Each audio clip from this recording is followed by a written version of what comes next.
Amigos do YouTube, sejam muito bem-vindos. Hoje um vídeo para responder a indagação de alguns inscritos é se eu posso usar munição 38 em revólver 357 Magnum.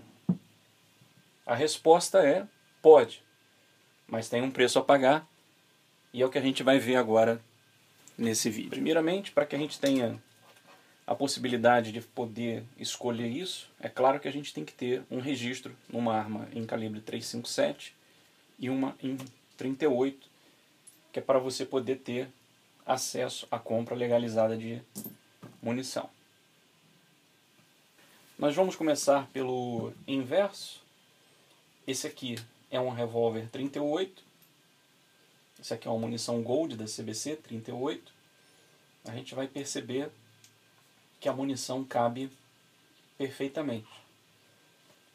Se eu pegar um cartucho 357, uma Expo também da CBC, a gente vai ver que o cartucho vai ficar para o lado de fora, cerca de 3 milímetros, e a gente não consegue fechar o tambor da arma com esse cartucho inserido. Por quê? Porque ele foi construído dessa forma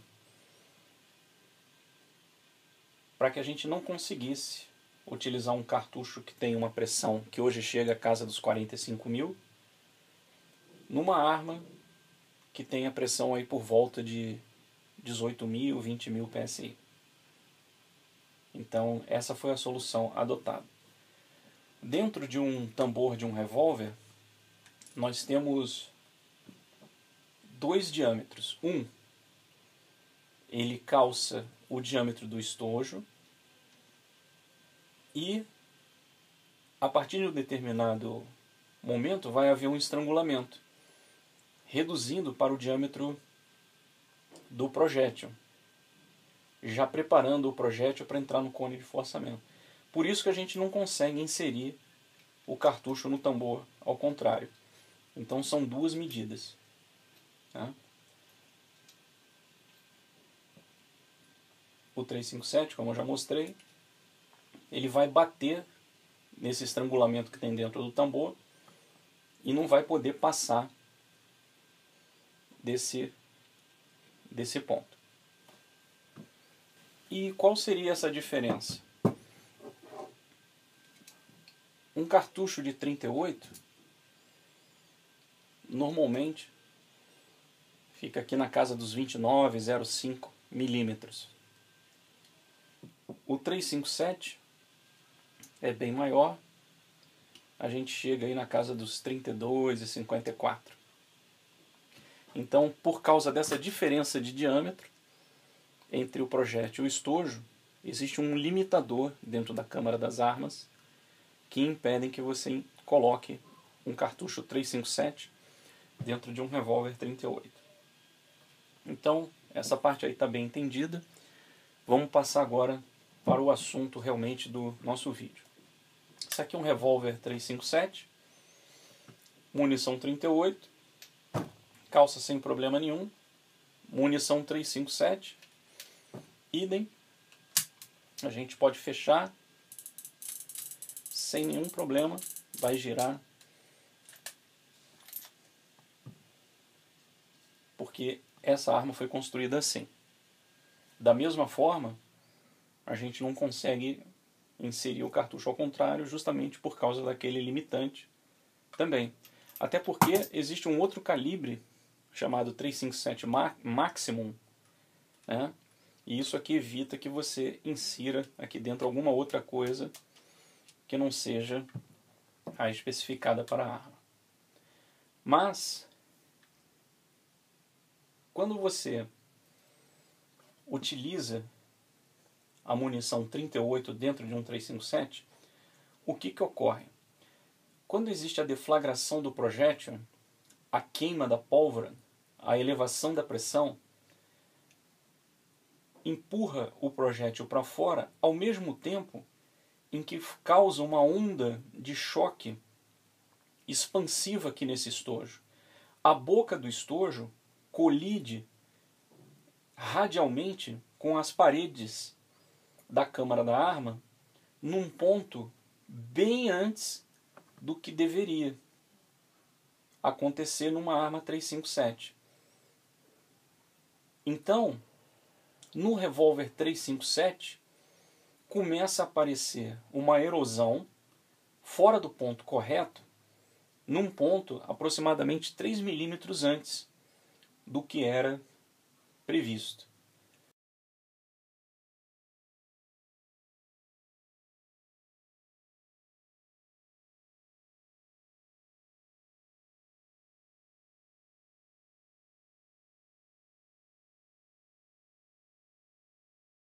Com o tempo em que você vai usando munição 38, as câmaras da arma 357 vão criando esse tipo de erosão que com o tempo podem impedir uma extração segura das cápsulas durante o remuniciamento. Então, o cartucho 357, ele é um cartucho que se estressa bastante durante o tiro. É normal ele criar um abaulamento mesmo, né? Devido à altíssima pressão com que ele é deflagrado.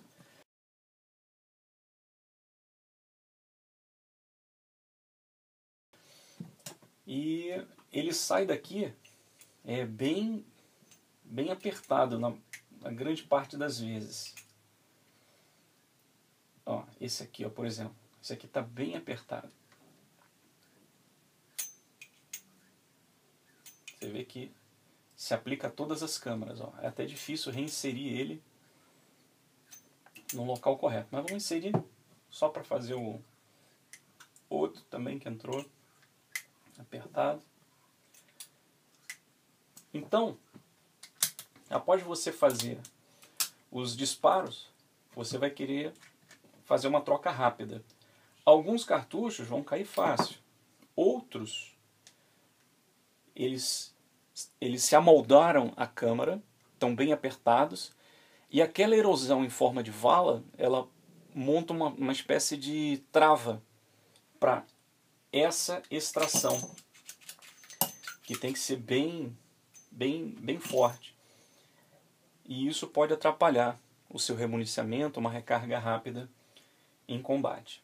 Então, vou mostrar aí nas fotos e no vídeo que eu fiz, de uma arma de um colega. Vocês vão poder ver exatamente aí em detalhes o que a gente está falando aqui.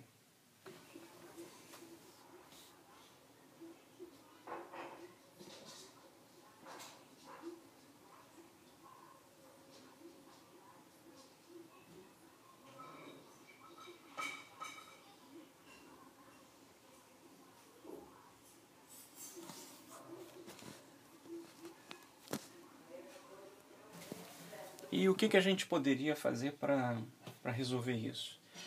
Se você tem um revólver calibre 357, procure usar somente munição 357 nele. E se tiver oportunidade, for CARC, e fazer a recarga, recarregue os cartuchos, os estojos 357. Aí não vai ter problema nenhum. Isso nunca vai acontecer no seu revólver. Ok? Essa é a dica aí.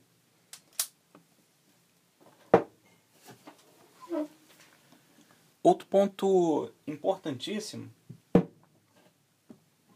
é a utilização da munição treina. Aqui temos um cartucho treina, calibre 38, comparado ao cartucho 38 especial, e a gente percebe de cara a sua principal diferença é o comprimento do estojo. Então, o mesmo efeito do 38 em relação ao 357 ocorre em relação ao 38 e a munição treina. A munição treina, num revólver 38, também vai criar esses anéis de erosão dentro do seu cilindro. Então, normalmente esse tipo de munição é utilizado por corporações que precisam cortar custos, né? Mas isso tem que ser bem avaliado, porque essas armas, com o tempo, elas vão ser comprometidas com a utilização dessa munição. Então tem que ser pesado bem isso. Agora, o usuário final que cuida da sua arma, que tem carinho pela sua arma e sua vida depende dela, eu sinceramente não recomendo a utilização desse tipo de munição devido a essa erosão que ela causa nos tambores das armas, o que vai prejudicar no futuro a extração segura desses cartuchos de dentro do tambor das armas. Da mesma forma que a munição treina, às vezes muita gente tem acesso àquelas antigas munições 38 Smith Wesson, né? Usada naqueles revólveres de abrir por cima, aqueles revólveres muito antigos, né? Eles chamavam de 38 carga simples, né? Mas é o cartucho 38 Smith Wesson.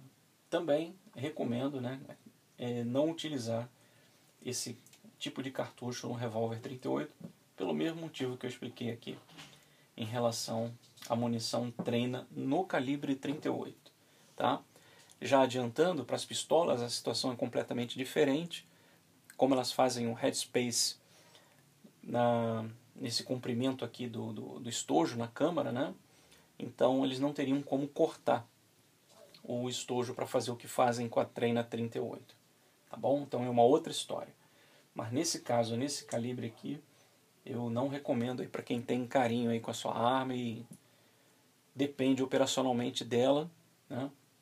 Por esses motivos aí que eu falei.